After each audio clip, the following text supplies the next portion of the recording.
은혜 받으실 하나님의 말씀은 시편 103편 8절에서 17절까지 말씀이 되시겠습니다. 합독하시겠습니다. 야훼는 자비로우시며 은혜로우시며 노하기를 더디하시며 인자하심이 풍부하시도다. 항상 경책지 아니하시며 노를 영원히 품지 아니하시리로다. 우리 죄를 따라 처치하지 아니하시며 우리 죄악을 따라 갚지 아니하셨으니 이는 하늘이 땅에서 높음같이 그를 경외하는 자에게 그 인자하심이 크심이로다. 동이 서에서 먼 것 같이 우리 죄가를 우리에게서 멀리 옮기셨으며 아비가 자식을 불쌍히 여김같이 야훼께서 자기를 경외하는 자를 불쌍히 여기시나니 이는 저가 우리 체질을 아시며 우리가 진토임을 기억하심이로다. 인생은 그 날이 불과 같으며 그 영화가 들의 꽃과 같도다. 그것은 바람이 지나면 없어지나니 그곳이 다시 알지 못하거니와 야훼의 인자하심은 자기를 경외하는 자에게 영원부터 영원까지 이르며 그의 의의는 자손의 자손에게 미치리니. 아멘. 오늘 저는 여러분과 함께 하나님이 보시는 나라는 제목으로 말씀을 나누고자 합니다. 자식들은 부모 슬하에서 자라는 동안 내내 부모님이 나를 어떻게 보시고 생각하시느냐 관심을 기울이는 것입니다. 학교에서는 선생님이 나를 어떻게 보시냐 신경을 늘 곤두세웁니다. 직장에서는 직장의 상사가 나를 어떻게 보나 하고 살피게 되는 것입니다. 또 우리가 항상 사회생활을 하기 때문에 이웃과의 관계 속에서 다른 사람이 나를 무엇이라고 보며 말하고 있는가 관심을 기울이게 되는 것입니다. 그러나 그 모든 것 중에 하나님이 나를 어떻게 보시고 계실까, 그것이 우리 최선의 관심사가 되어야 될 것입니다. 첫째로 우리 모두 인생을 살아가면서 자기 자신을 볼 때 자기 자신에 대해서 실망한 경험이 한두 번 이상은 다 있을 것입니다. 저도 어느 날 저 자신에 대하여 대단히 낙심한 적이 있습니다. 하루는 갑자기 마귀의 무시무시한 참소가 내 마음속에 덮쳐왔습니다. 갑자기 마귀가 와서 저에게 참소를 했습니다. 야, 너는 정말 별 볼 일 없는 놈이다. 너는 학식도 많지 않냐고, 학력도 별 볼 일 없고, 사회적인 배경도 없고, 능력도 없고, 인격적으로도 고상하지 못하고, 하나님께 헌신과 충성도 부족한 너 같은 인생이 무슨 자격으로 주의 종이라고 날뛰느냐. 계속해서 마귀의 참수가 내 마음속에 들어오게 되면 그 다음에는 너는 인생 실패자다. 너 같은 놈은 정말 주의 종으로 존재할 수 없다. 그러한 것이 마음속을 확 눌렀습니다. 좌절하고 참담한 심정이 되어 하나님 앞에 앉아서, 하나님, 저는 버림받아야 마땅한 사람입니다. 나는 살아있을 필요가 없는 사람입니다. 그런 넋두리를 하고 있으니까 갑자기 하나님의 계시가 한 줄기 빛과 같이 마음속에 임하는 것을 체험했습니다. 그때 하나님께서 말씀하기를, 나는 너의 그 많은 약점을 보고 평가하지 않고 너 안에 있는 작은 장점을 보고 평가한다. 너가 많은 결점이 있음에도 불구하고 너희 마음속에 하나님을 사랑하는 마음이 있는 것을 보기 때문에 나는 너를 절대로 버리지 않는다. 깜짝 놀랐습니다. 마귀가 그렇게 비참하게 참소를 해서 내 스스로가 나를 볼 때도 완전히 비참하고 좌절하고 절망할 수밖에 없는 그런 처지에서 하나님의 음성이 들려올 때 신선한 바람이 불어듯이 영혼 속을 깨우쳐 주셨습니다. 내 많은 결점을 하나님이 알고 계심에도 불구하고 하나님은 결점을 보지 아니하시고 내 속에 장점을 보시고 계신다는 것입니다. 내 속에 무슨 장점이 있습니까? 하나님은 너 속에 하나님을 사랑하는 마음이 있는 것을 내가 보고 있다. 그러므로 나는 너를 사랑한다. 그 말씀을 듣고 제가 용기 100배 해서 하나님께 감사하고 사탄을 물리치고 새롭게 일어날 수 있는 힘과 용기를 얻은 경험이 있습니다. 예전에 저는 이런 간증을 읽어본 적이 있습니다. 의술이 뛰어나고 착한 마음을 가진 한 의사가 있었는데 한 번은 실수로 오진을 해서 환자가 죽고 말았습니다. 이 일로 인하여 깊은 상처를 입은 그는 날마다 탄식하며 나는 의사로서 실패자다. 나는 실패한 사람이다. 그렇게 스스로 좌절하고 낙심해버렸습니다. 그는 병원 문을 닫아버리고 술로 세월을 보내다가 끝내 병이 들어 입원을 하게 되었습니다.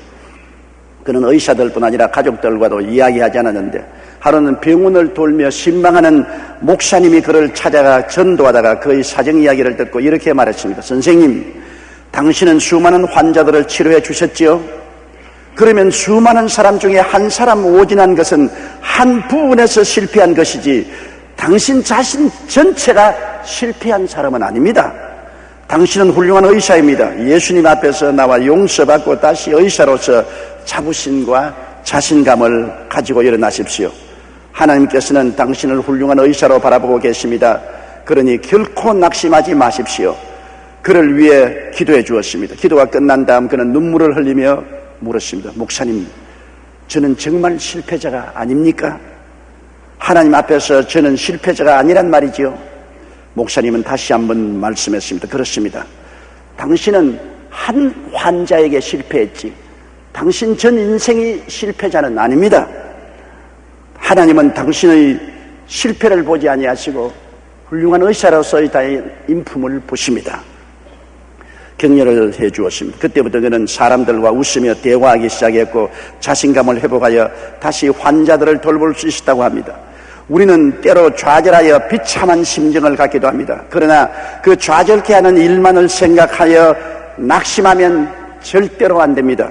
왜냐하면 하나님께서는 우리가 가진 장점들을 보고 우리를 평가해 주시기 때문인 것입니다. 하나님은 결코 여러분의 잘못한 점을 꼬집꼬집 캐어서 비평하지 않습니다. 여러분 많은 결점이 있음에도 불구하고 여러분 속에 장점이 있는 것을 택하시고 그를 보고 평가해 주시는 것입니다. 태산만한 돌멩이와 흙더미가 있습니다. 광산에 가면 이런 것을 흔히 볼 수 있지 않습니까? 그러나 광물을 캐는 사람은 그 흙더미나 돌멩이를 보고 평가하지 않고 그 많은 흙더미와 돌머리를 캐낸 그 가운데 있는 광석을 캐내어서 그곳에 있는 은이나 금이나 보석을 귀하게 여기시는 것입니다. 우리는 비록 흙더미가 많고 돌멩이가 많은 인생 같지만은 우리 속에 하나님은 보화를 발견하시는 것입니다. 그 적은 보화를 보고 평가하시고 우리를 사랑해 주시는 것입니다. 마귀는 우리의 장점을 짓밟아버리고 우리의 약점을 과대 포장하여 공격합니다. 요한계시록 12장 10절에 우리 형제들을 참수하던 자 곧 우리 하나님 앞에서 밤낮 참수하던 자라고 말했습니다. 마귀는 하루도 쉬지 않고 밤이나 낮이나 우리의 결점을 들추어냅니다. 우리의 잘못을 들추어내고 우리를 참수하고 우리를 낙심시키려고 하는 것입니다. 욥에게 마귀가 와서 뭐라고 했습니까? 하나님이 마귀를 보고 이 세상에서 이렇게 순전하고 정직하며 하나님을 경외하고 악에서 떠난 자를 보았느냐가 욥을 칭찬했어요. 하나님은 욥의 장점을 보았습니다. 욥에게 많은 약점이 있었습니다만 그를 하나님 제껴놓고 욥을 보시고 순전하고 정직하며 하나님을 경외하며 악에서 떠난 자가 없다고 말할 때 사탄은 고개를 설레설레 흔들면서 그렇지 않습니다. 하나님께서 욥이 하는 모든 소유물을 복주시기 때문에 욥이 하나님을 경외하지 않습니까? 다 이에 타산이 되기 때문에 하나님을 섬기는 겁니다. 욥의 재산을 빼앗아 보세요. 당장 돌아서서 욥이 하나님을 욕할 것입니다. 마귀는 어찌하는지 욥의 결점을 지적해서 하나님의 징계를 받게 하려고 애를 썼습니다. 이처럼 하나님이 보시는 것은 언제나 우리의 장점을 보시려고 하고 마귀는 우리의 결점을 보아서 우리를 낙심시키려고 합니다. 현대인들이 많이 시달리고 있는 질병 중 하나가 우울증인데 인류의 약 20%가 우울증으로 고통을 당하고 있답니다. 우울증은 자신에 대해 낙심하고 자기 자신을 무가치하고 무능력하게 느끼는 사람들이 앓게 되는 병입니다. 우울증에 걸린 사람은 자신감이 없기 때문에 매사에 의욕이 떨어지고 만사가 귀찮아집니다. 그러다 보면 육체적으로도 쉽게 피곤함을 느끼게 되고 수면 장애를 가져올 뿐 아니라 심한 짜증과 슬픔에 빠지는데 증상이 심해지면 자살을 시도하기도 합니다. 실제로 자살을 시도하는 사람의 52%가 우울증 환자였다는 연구 결과가 나왔습니다. 사탄은 어찌하든지 우리에게 우울증에 걸리게 하려고 하는 것입니다. 자기를 과소평가하고 죄악을 과대평가해서 좌절하고 낙심하고 자신감을 상실하도록 만들려고 하는 것입니다. 사람이 자신에 대해 낙심하여 우울증에 빠지게 되면 그때부터 절망적인 존재가 되어버려 자신의 삶을 폐허로 만들어버리게 되는 것입니다. 그러므로 스스로 자신의 모습을 잘못 바라보고 절망하지 말고 하나님께서 보시는 눈으로 항상 자기를 보아야 되는 것입니다. 마귀가 보는 눈으로 자신을 보아서는 결코 안 됩니다. 하나님은 여러분을 살리려고 하고 마귀는 여러분을 죽이려고 합니다. 성경에는 도적이 오는 것은 도적질하고 죽이고 멸망시키는 것뿐이요 인자가 온 것은 양으로 생명을 얻게 하되 더 풍성히 얻게 하려 왔다고 말씀한 것입니다. 마귀는 나쁜 마귀입니다. 하나님은 좋은 하나님인 것입니다.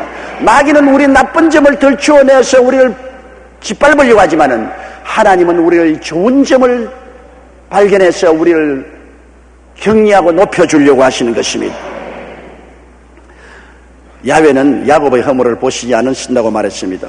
불순종과 불신앙으로 얼룩진 이스라엘을 하나님은 모압 왕 발락 앞에서 이방 선지자 발람을 통하여 말씀하셨습니다. 이스라엘 백성이 광야를 지나오면서 얼마나 하나님을 슬프게 했습니까?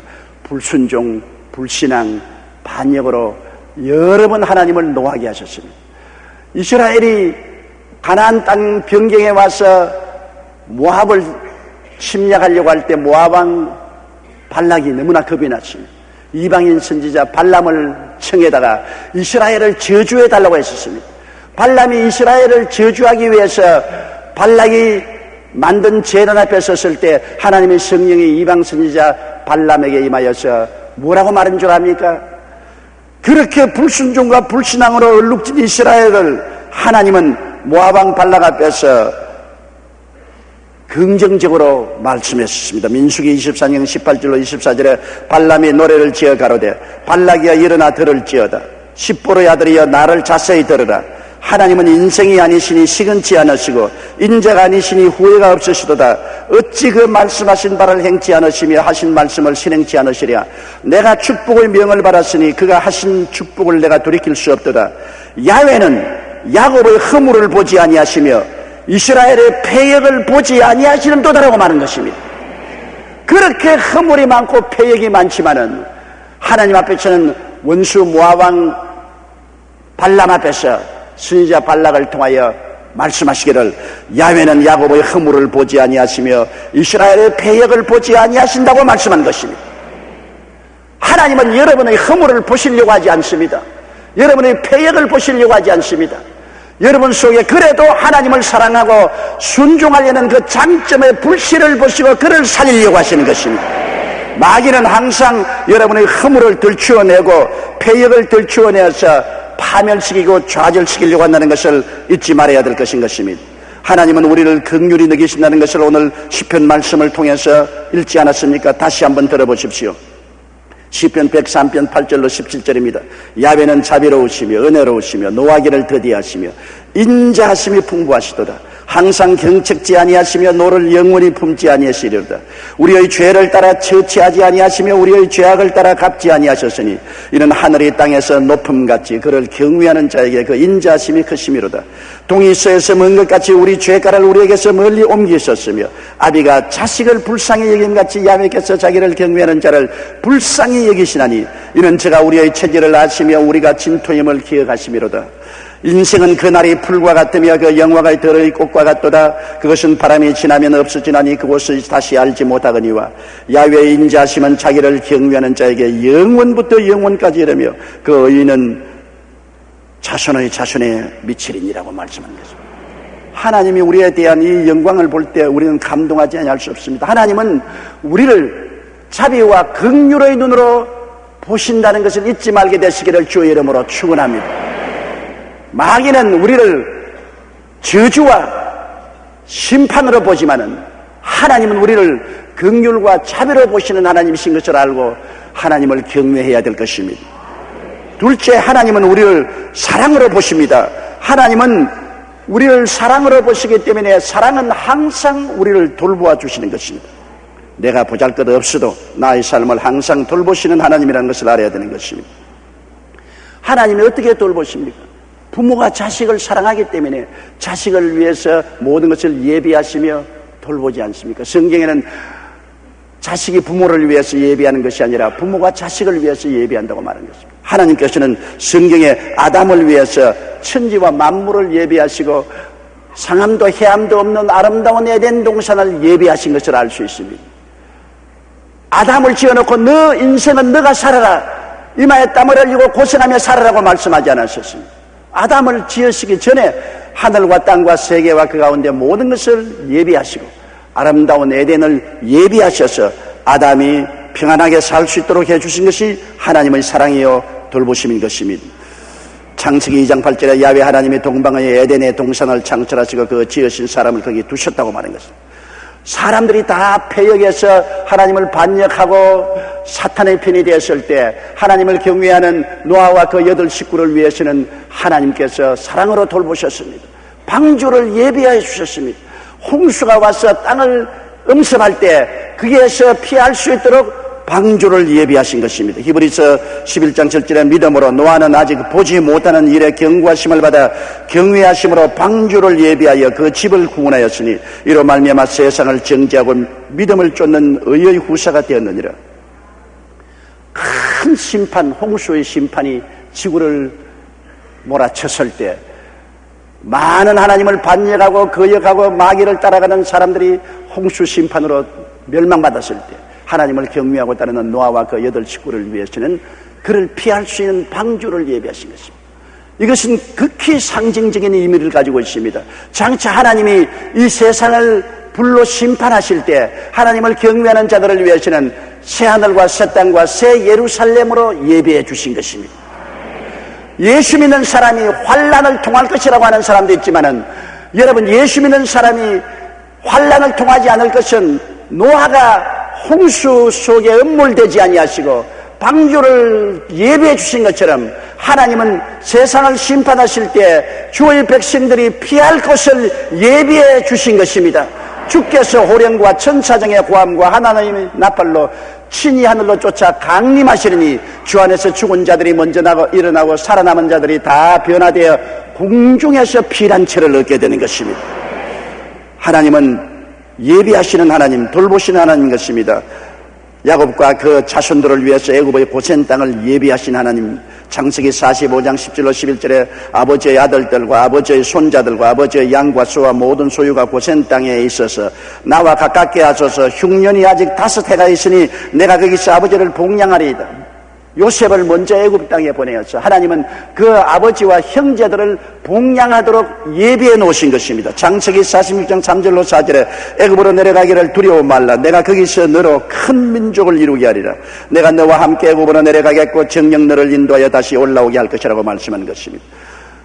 큰 기근이 온 세계를 음습했을 때 하나님께서는 야곱과 그 자손들을 위해서 고센 땅을 예비해 놓으신 것입니다.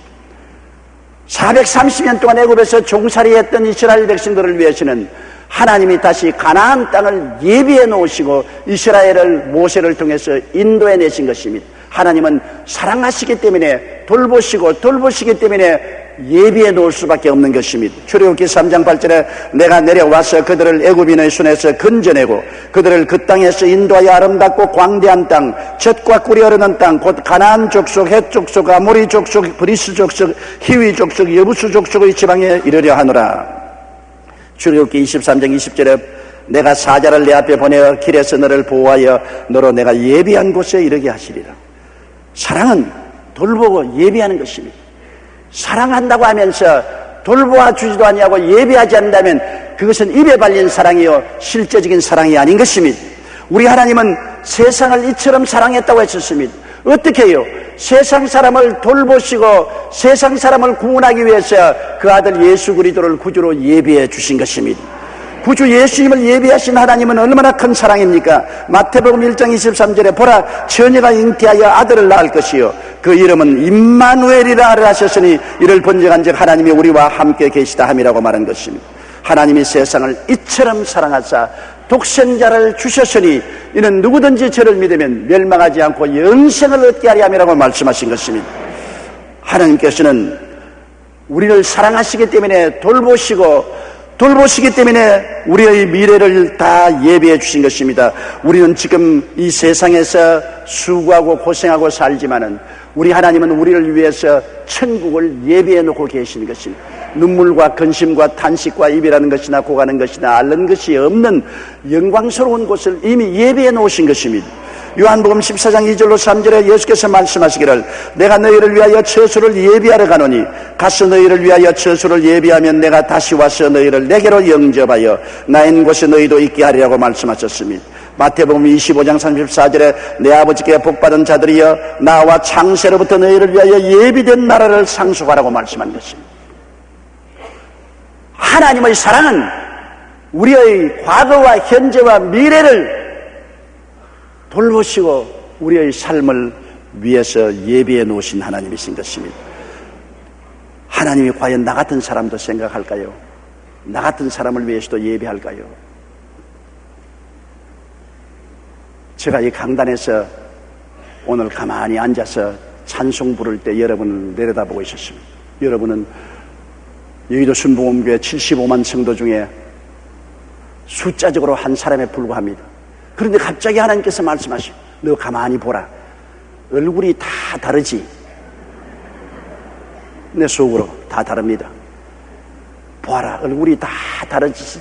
다 특별한 개인이. 나는 그 한 사람 한 사람을 특별히 개인적으로 사랑한다. 한꺼번에 사랑하지 않는다. 얼굴이 다른 것처럼 나는 다 한 사람 한 사람 다른 사람으로서 내가 1대1로 내 자식으로 사랑한다. 그러므로 한 사람 한 사람을 귀하게 여겨라. 여의도 순복음교회 성도 75만이라고 말하지 말아라. 한 사람 한 사람이 다 내게는 1대1로 귀하고 사랑하는 내 자식들이기 때문에 한 사람 한 사람을 귀하게 여겨라. 굉장히 감동 있게 하나님 말씀을 마음속에 들었습니다. 그러므로 우리 한 사람 한 사람이 다 하나님께 개인적으로 귀중한 존재이기 때문에 한 사람 한 사람 개인적으로 사랑하고 돌보시고 예비하고 계신 것입니다. 고린도전서 2장 9절에 기록된 바 하나님이 자기를 사랑하는 자를 위해서 예비하신 모든 것을 눈으로 보지 못하고 귀로 듣지 못하고 사람의 마음으로도 생각지 못했다는 것 같으니라고 말한 것입니다. 눈으로 우리가 보지도 못하고 귀로 듣지도 못하고 감히 마음으로 생각지 못한 놀라운 일을 하나님은 우리 한 사람 한 사람을 위해서 예비해 놓았다는 것입니다. 그러므로 하나님은 우리를 사랑의 눈으로 보신다는 것을 알아야 됩니다. 조지 뮬러 목사님은 평생 하나님만 의지하면서 고아원을 운영했던 분입니다. 한 번은 기업가들이 뮬러 목사님께 찾아와서 3,000명의 고아를 먹이고 입히고 교육시키기에 얼마나 힘이 드십니까? 우리 기업가들이 매달 일정한 금액을 모아 드릴 테니 그것으로 고아원을 운영하십시오. 그렇게 말했습니다. 보통 사람 같으면 아이고 감사합니다. 하나님 복을 받으세요. 그 돈을 보내주시면 너무나 고맙겠습니다. 그렇게 할 거 아닙니까? 그러나 조지 뮬러 목사님은 성인은 고맙습니다만 그럴 필요가 없습니다. 제게는 저를 돌봐 주신 크신 어른이 계십니다. 그렇게 말했습니다. 이 사람들이 놀라서 어떤 어른이시기에 그 많은 돈을 매달 주십니까? 하고 물으니까 뮬러 목사님은 내가 모시는 그 어른은 하늘과 땅과 세계와 그 가운데 모든 것을 지으신 하나님이십니다. 하나님께서 내가 부탁하고 기도하는 것마다 다 응답해 주십니다라고 말한 것입니다. 조지 뮬러 목사님의 기도실에는 야외 1에 하나님이 준비하신다는 글이 늘 붙어 있었다고 합니다. 그는 오직 예비하시는 하나님을 의지하고 그분에게만 기도하여 5만 번의 기도 응답을 받고 3,000명의 고아들을 먹이고 입히고 교육시켰습니다. 성경에는 하나님이 자기를 사랑하는 자들을 위하여 예비한 모든 것은 눈으로 보지 못하고 귀로 듣지 못하고 마음으로 생각지 못했다고 했습니다. 오직 우리가 하나님을 믿고 의지하면 하나님께서 예비한 것들을 베풀어 주시는 것입니다. 시마다 때마다 하나님은 당신을 사랑하는 자를 위해서 예비한 것을 우리에게 나타내 주시는 것입니다. 이 놀라운 하나님 아버지, 그분을 우리의 어른으로 모셨으니 우리가 이 세상에서 두려워하지 않을 수 있습니다. 하나님은 우리를 자비와 긍휼로 보시고 크게 사랑의 눈으로 바라보고 계신 것입니다. 그러므로 셋째로 이런 자비와 긍휼의 눈으로 보시고 사랑의 눈으로 보시는 하나님을 모신 우리는 어떻게 살아야 되겠습니까? 하나님은 우리의 자비의 하나님, 십자가 예수 그리스도를 통해서 항상 우리를 찾아오시는 하나님인 것을 알아야 되는 것입니다. 하나님을 그냥 하나님으로 생각하지 마십시오. 신약 시대에는 하나님은 예수 그리스도의 십자가를 통해서 찾아오신 하나님 것입니다. 십자가 통하지 않는 하나님은 하나님이 아닙니다. 제가 신학교 다닐 때 하나님의 사람이라는 어느 여신지자가 있다고 그래서 미국 상사한 사람과 함께 남산 밑에 찾아가니까 그 여신지자는 사람이 하는 말이, 자기는 하나님 아버지와 직접 통하기 때문에 예수 같은 것 필요 없다고 말합니다. 나는 너무나 충격을 받았습니다. 왜냐하면 아들이 있는 자에게는 아버지가 있고 아들이 없는 자에게는 아버지도 없다고 말한 것입니다. 본래 하나님을 본 사람이 없으되 그 독생하신 예수님이 나타내셨다고 말한 것입니다. 예수님은 하나님의 영광의 광채시여 그 본체의 형상입니다. 그래서 예수님이 말씀하기를 나를 본 자는 아버지를 보았다고 말씀한 것입니다. 오늘날 하나님은 예수님을 통해서 나타나시는 하나님, 예수님을 통해서 찾아오신 하나님인 것입니다. 그러므로 하나님을 생각할 때는 언제나 십자가에 못 박여 몸을 찢고 피를 흘려주신 사랑과 자비의 하나님이라는 것을 잊지 말아야 되는 것입니다. 우리를 긍휼히 보시고 늘 우리가 무엇을 먹을까, 무엇을 입을까, 무엇을 마실까, 어떻게 살까를 돌보아 주시는 하나님이신 것입니다. 아비가 자식을 불쌍히 여김같이 야훼께서 자기를 경외하는 자를 불쌍히 여기신다고 말한 것입니다. 성경에는 하나님은 긍휼을 원하시고 제사를 원치 않는다고 말씀하셨습니다. 제사란 무엇입니까? 죄를 지은 사람을 대신해서 짐승이 심판을 받아 목을 따서 피를 흘려 죽이는 것을 말합니다. 제사는 죄에 대한 심판을 말하는 것입니다. 하나님께서는 성경에 말하기를 나는 자비를 원하고 제사를 원치 않는다, 나는 심판보다는 용서와 사랑을 원한다고 말씀하는 것입니다. 하나님은 여러분 심판받기를 원하지 않습니다. 여러분에게 사랑과 자비와 용서와 긍휼을 베풀기를 원하시는 것입니다. 이번 정부 발표해 보니까 8.15 기념일에 650만 명의 범죄자들을 대통령께서 무죄 방림할 계획이라고 말했습니다. 비난한 사람도 많습니다만 나는 굉장히 마음이 뜨거워졌습니다. 왜냐? 하나님의 심정인 것입니다. 하나님은 제사를 원치 아니하시고 긍휼을 원하시는 것입니다. 국민 대단합을 위해서 용서와 사랑으로 품는 것이 채찍으로 때리는 것보다 낫다는 것을 알아야 되는 것입니다. 채찍도 필요하지만 채찍보다도 사랑이 더 필요한 것입니다. 우리가 자식을 교육할 때 항상 채찍으로 종아리만 때리면 자식의 마음속에 부모에 대한 반발과 원한만 쌓여지는 것입니다. 채찍은 할 수만 있으면 적게 때리고 사랑은 많이 해줘야 되는 것입니다. 사랑이 사람을 변화시키는 것이지 채찍이 사람을 변화시키지는 않습니다. 하나님이 채찍을 때려서 사람을 변화시킬 수 있었다면 예수를 십자가에 못 박을 필요가 없는 것입니다. 하나님이 무슨 능력이 없고 권세와 위엄이 없어서 사람들을 심판하지 못하실 것 같습니까? 하나님이 명령 한마디 하시면 모든 생명이 초계같이 될 것인데, 그러나 하나님은 사람을 변화시키는데 율법과 심판과 채찍이 아닌 십자가의 사랑을 통해서 구원하고 변화시키려고 하신 것입니다. 그 말씀을 우리가 늘 잊지 말아야 됩니다. 나는 자비를 원하고 제사를 원치 아니한다. 저는 어릴 때 우리 형제간이 많았기 때문에 항상 싸웠습니다. 하루도 집안에서 9 형제간에 한두 사람 안 싸우는 사람이 없었어요. 그러면 저녁에 부모님이 장사하고 돌아오시면 서로 자기가 잘했다고 고발을 합니다. 우리 생각에는 우리가 잘했으니까 고발을 하면은 부모가 우리 편 들어주고 형이나 동생을 꾸짖을 줄 알았는데, 그럴 때마다 부모님은 우리의 고발을 원치 않으셨습니다. 제가 고발하면 어떻게 오빠가 되어서 여동생을 구박하느냐? 분명히 제가 잘못했잖아요. 그래도 네가 구박하는 거 듣고 싶지 않다. 부모는 긍휼을 원하지 심판을 원하지 않았었습니다. 또 우리 동생이 나를 고발해도 부모님은 그것을 언짢게 여기셨습니다. 부모가 자식을 기르면 형제간에 서로 용서하고 사랑하기를 원하지 서로 고발하고 심판하기를 원하지 않습니다. 우리 하나님의 뜻도 그와 같은 것입니다. 욥기 14장 17절에 내 허물을 주머니에 봉하시고 내 죄악을 싸매시나이다. 내 죄를 주님께서는 주머니에 봉해버리고 안 보이게 만들고 죄악을 싸매버립니다. 어찌한지 덮어버리기를 원하시는 것입니다. 최후에는 예수 그리스도의 십자가의 보혈로 덮어버리고 마는 것입니다.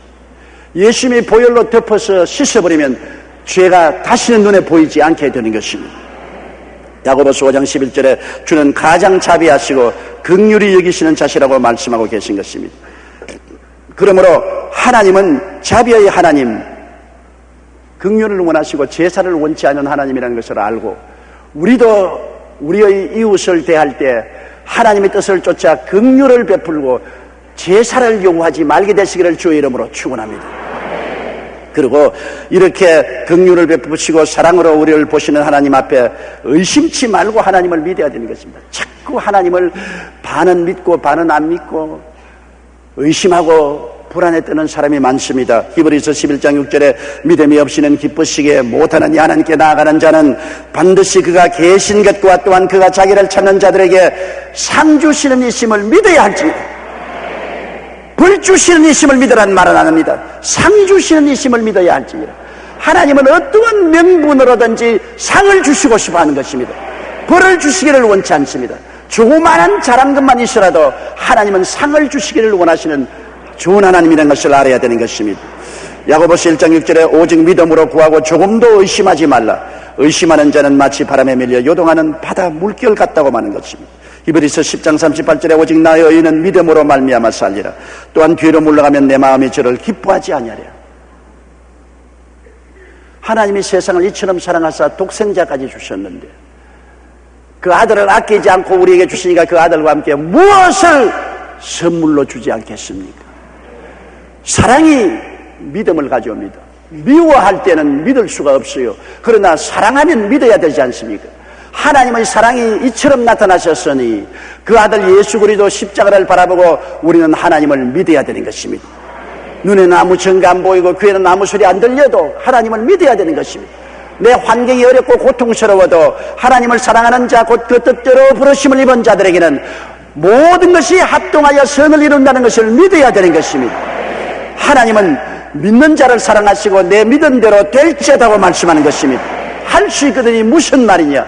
믿는 자에게는 능치 못하심이 없나니라고 말씀하시고 계신 것입니다. 믿지 않고 환경만 바라보면 낙심하게 되는 것입니다. 하루는 마귀가 자신의 작전용 도구를 경매에 붙인다고 광고를 냈습니다. 이 광고를 보고 마귀의 무기들을 보기 위해 구매자들이 모여들었습니다. 경매품은 죄짓게 하는 데 사용될 무기인데 탐욕을 품게 하는 데 사용될 무기 등으로 분류되어 잘 진열되어 있었습니다. 그런데 그 중에 비매품이라고 표시된 도구가 있어 구매자의 눈을 끌었습니다. 마귀는 이 비매품에 대해서 이렇게 설명했다고 합니다. 다른 도구는 다 팔 수 있지만 이것만은 팔지 않습니다. 이것은 우리의 가장 강력하고 비밀스러운 무기이기 때문입니다. 이 무기의 이름은 낙담인데 이 낙담을 가지고 사람의 마음을 뚫고 들어가기만 하면 인격과 생활을 마음대로 파괴할 수 있습니다. 그렇습니다. 불신앙이 가져다 오는 낙심은 마귀가 가장 즐겨 쓰는 도구인 것입니다. 마귀는 우리의 약점을 과대 포장하여 비난하고 공격함으로 우리를 낙심케 합니다. 누구에게나 약점은 있게 마련입니다. 그러나 하나님은 항상 우리의 약점이 아닌 장점을 보고 우리를 세워주기를 원하시고 계신 것입니다. 낙심하지 말아야 되는 것입니다. 뒤로 물러가면 내 마음이 기뻐하지 않는다고 주님께서 말씀하신 것입니다. 그러므로 항상 우리는 깨어져 주님께 순종하십시다. 하나님은 순종하는 자를 사랑하십니다. 하루는 제가 하나님 앞에 엎드려서 기도하고 있는데 하나님께서 갑자기 말씀을 하셔요. 성령으로 마음속에서. 야, 너 나 속상하게 하지 마라. 나는 많은 일에 너 때문에 속이 많이 상한다. 깜짝 놀랐습니다. 나는 하나님 속상한 줄 몰랐어요. 우리 부모들은 자식을 기를 때 속상할 때 많지 않아요. 자식이 반드시 미운 것은 아닌데 부모의 뜻대로 살지 못하면 부모가 속상하지 않아요. 우리 어머님은 9자녀를 기르기 때문에 항상 입에 달린 말씀을 하시는 것을 제가 어릴 때 들어서 늘 기억납니다. 아이고 속상해 죽겠다. 내가 속상해 죽겠다. 그래서 난 늘 속으로 생각하기를 속이 뭐가 상하냐. 어머니가 속이 상한다 그러는데 나는 상한 걸 보지도 못했는데 뭐 속이 상하냐. 그러나 제가 자식을 길러보니까 나는 9을 기르지 않고 셋만 길러도 속이 얼마나 상한지 말도 못해. 그렇다고 해서 꼭 꼬집어서 내가 징계를 내릴 정도는 아니지만은 좀 더 잘해줬으면 좋겠다, 좀 더 낫게 해줬으면 좋겠다, 그게 속상합니다. 근데 제가 기도하는데 하나님께서 야, 나 너 때문에 속상한다. 하나님도 속이 상해요. 그러니까 나라고 속 안 상할 줄 아느냐. 야, 깨달았습니다. 여러분, 우리가 하나님을 섬기고 살면은 우리 하나님은 자비하고 긍휼하고 사랑으로 우리를 대해주는데 이런 하나님을 속상하게 하지 말아야 되는 것입니다. 하나님이 우리를 자비롭게 생각하시고 사랑으로 안보아 주시면 속상할 필요 없지요. 여러분이 길을 걸어가는데 나머지 자식이 헐에 뒹굴고 흙더미에 온몸을 더럽히더라도 그거 보고 속상합니까? 나무 자식 보고 속상하지 않아요. 그러나 내 자식이 흙탕물에 뒹굴고 온 전신이 흙물에 꽉 묻어 있으면 속상합니까? 속 안 상합니까? 속상하지요. 그건 왜냐? 내가 내 자식을 사랑하고 긍휼히 보고 있기 때문인 것입니다. 하나님께서 여러분을 사랑하시고 긍휼히 여기시기 때문에 여러분이 하나님께 불순종하고 하나님을 잘 따르지 않으면 하나님 속상해 하십니다. 반드시 큰 죄를 지었기 때문에 그런 것은 아닙니다. 하나님이 좀 더 나은 사람이 되었으면 좋겠다고 기대하는데 기대에 못 미치면 하나님 속상한 것입니다. 로마서 6장 16절에 너희 자신을 종으로 들여 누구에게 순종하든지 그 순종함을 받는 자의 종이 되는 줄을 너희가 알지 못하느냐. 세상을 따라 나가면 세상 종이 되고, 돈을 따라가면 돈의 종이 되고, 마약을 따라가면 마약의 종이 됩니다. 우린 주님을 따라가야 되는 것입니다. 하나님을 기쁘시게 해야 되는 것입니다. 갈라디아서 5장 1절에 그리스도께서 우리로 자유케 하려고 자유를 주셨으니 그러므로 굳세게 서서 다시는 종의 멍에를 매지 마라. 세상 종의 멍에는 다 벗어버리고 그리스도의 사랑의 멍에 밑에 들어가는 여러분 되시기를 바랍니다. 말잔 듣는 것 주님 정말 좋았어요. 순종이 제사보다 낫고 듣는 것이 수양의 기름보다 낫다고 말하는 거죠. 말 잘 들어야 돼요. 우리 자녀들도 부모 말 잘 들으면 부모가 얼마나 이뻐하십니까? 불순종하면 부모의 마음에 고통을 가져오지 않습니까? 하나님의 말씀에 우리가 순종을 잘해야 되고 하나님을 기뻐하며 감사하며 살아야 되는 것입니다. 모든 동물 중에 사람이 제일 좋아하는 동물이 뭡니까? 개입니다. 개는 좋은 평가를 받지 못하고 있어요. 나쁜 사람 보면 개 같은 놈이라고 말하고, 잘못하면 개 같은 짓 한다고. 실제는 개가 그렇게 나쁘지 않은데 자꾸 왜 사람들이 개를 그렇게 악평을 하는지 모르겠어요. 개만침 주인을 좋아하는 사람이 없습니다. 그저 주인이 하루 12번 들어와도 12번 다 이렇게.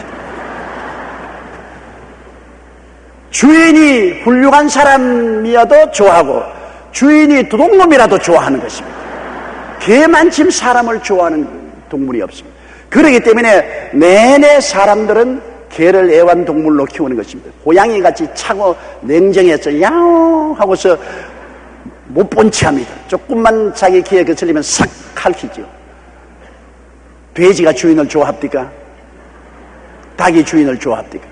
개는 사람을 좋아하기 때문에 사람은 개를 기뻐하고 개를 애완동물로 키우지 않습니다. 개 비유해서 안 되겠지만은 우리도 누구든지 상대를 기뻐하고 즐거워하면 그 사람을 좋아하는 것입니다. 자식도 많이 길러도 그 중에 특별히 부모를 기뻐하고 부모에게 감사하면 그 자식에게 더 애정이 가지 않습니까? 제자를 길러도 제자가 선생님을 더 기뻐하고 감사하면 그 제자에게 더 애정이 가는 것은 어찌할 도리가 없는 것입니다. 하나님도 마찬가지입니다. 하나님을 감사하고 하나님을 기뻐하면 하나님이 그를 더 사랑하게 되는 것입니다. 시편 103편 2절에 내 영혼아 야훼를 송축하며 그 모든 은택을 잊지 말라고 말한 것입니다. 하나님을 송축하고 기뻐하면 하나님이 은택을 주신다는 것입니다. 느헤미야서 8장 10절에 야훼를 기뻐하는 것이 너희 힘이라고 말한 것입니다. 시편 91편 14절에 저가 나를 사랑한 적 내가 저를 건지리라. 저가 내 이름을 안 적 내가 저를 높이라고 말한 것입니다. 우리가 인생을 살면서 우리를 긍휼히 보시고 우리를 사랑하시는 하나님이시기 때문에 하나님을 기뻐하고 감사하면은 하나님이 이 놀라운 일을 하시는 것입니다. 제가 나를 사랑한 적 내가 저를 건지리라. 제가 나를 이름을 안 적 내가 저를 높이려 하시는데, 여러분, 우리 한국의 희망이 바로 여기에 있는 것입니다. 우리는 끊임없이 북한의 공격의 위협에 떨고 있습니다.